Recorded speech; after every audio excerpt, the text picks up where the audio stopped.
somebody wants to know, Evelyn, I'm pretty mixed up about returning to the center versus telehealth. I feel I have learned so much more from being in his sessions. Yes. Isn't that a wonderful, like this, many parents have said this. They're like, you know, I would never have chosen this, but now that I'm doing telehealth and I'm in their sessions, I've learned so much more and my relationship with my kid is better. I love it. It's my favorite thing. But they want to know, how can I keep more connected with treatment plans? I'm hugging you because you're the kind of parent I want to hang out with. Yeah. Yes. Right? You know, this is actually, so when I started doing therapy years and years ago, everything was home-based. Every parent was involved, whether they wanted to be or not. Like me. I didn't want to, but there I was. Yeah. And then when we went to center-based, I saw the shift in type of parents coming in. And it made me sad because I was like, you guys, I would talk to the supervisors and say, you have to push the parents to get involved. Because once you're involved, that's like the best thing in the world. But in all honesty, he needs both. Your child needs both.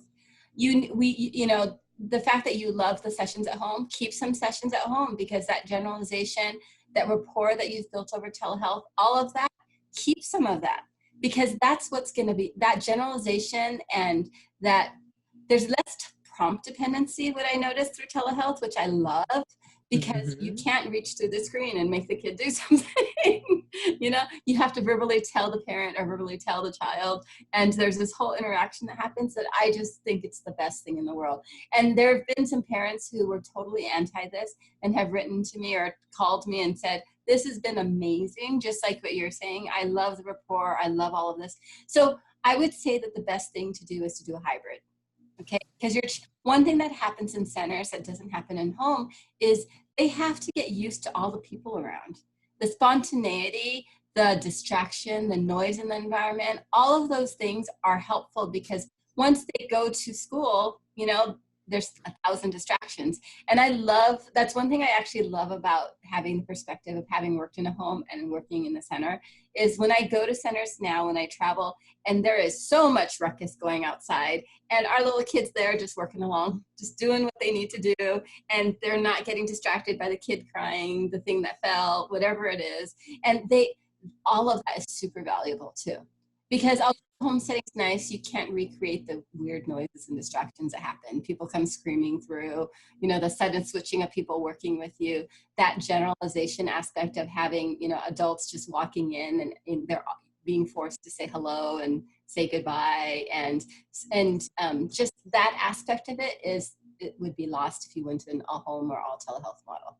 And your child really does need that center base. But wait till you feel safe. That's what we're telling everybody, right? Yeah. Hard with the rollout of center based, we're being very, very careful. If your child was not chosen to return to center, don't worry about it, okay? Because we are starting extremely careful. We're making sure that the social distancing is all there. We're making sure, like, hand sanitizer, hand washing routines, toileting routines. And she's frozen on my screen. We're really starting. Okay, so.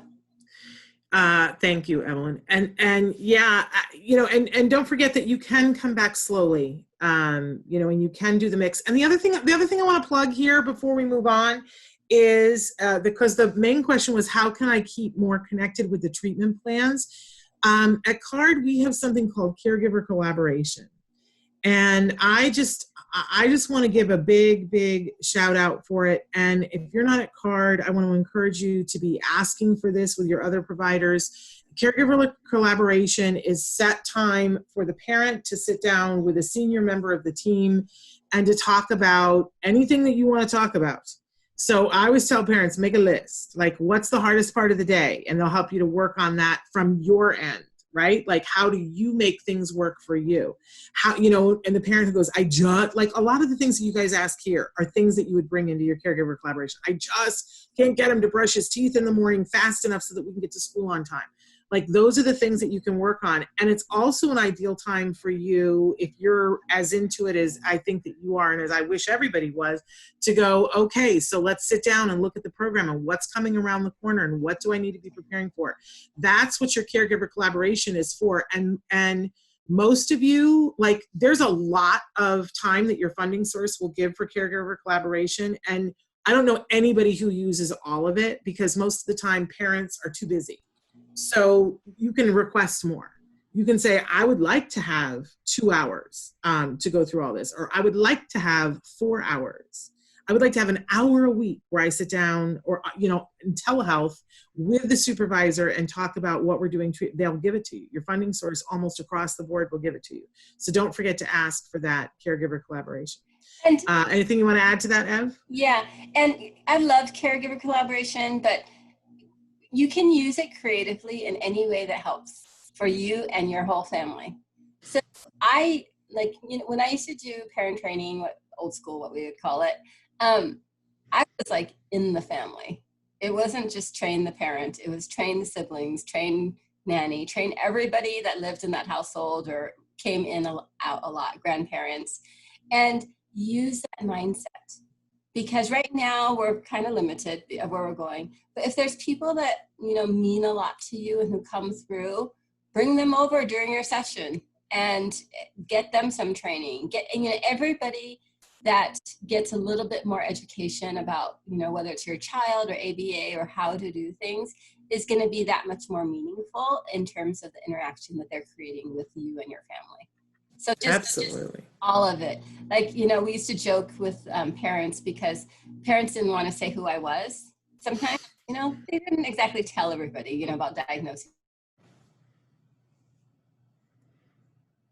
and things, but they would always be like, this is a friend of family and she's here, just can you tell them about this or whatever it may be. And I used to joke because I'd be like, yeah, this is a weird interaction. Can I just, how much can I say about myself and how much I'm helping you?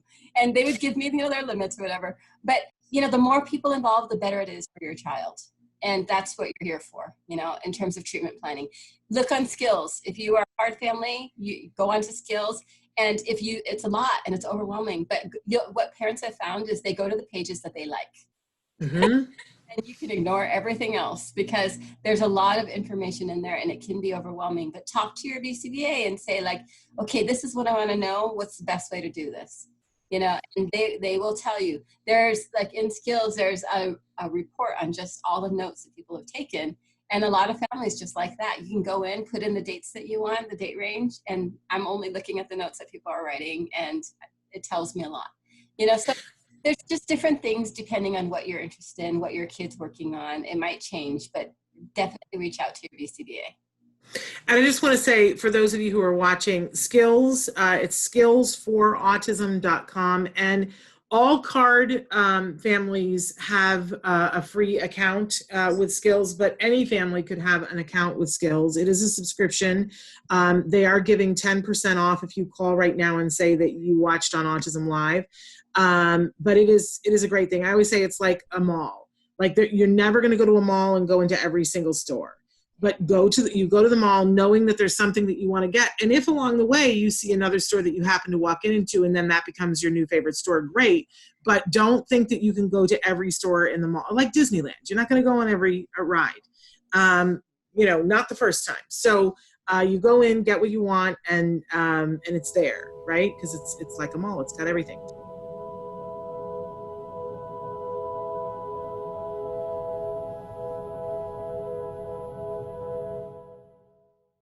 Hey, thanks for watching Autism Live. To subscribe, click here. And if you'd like to check out some more of our videos, click here.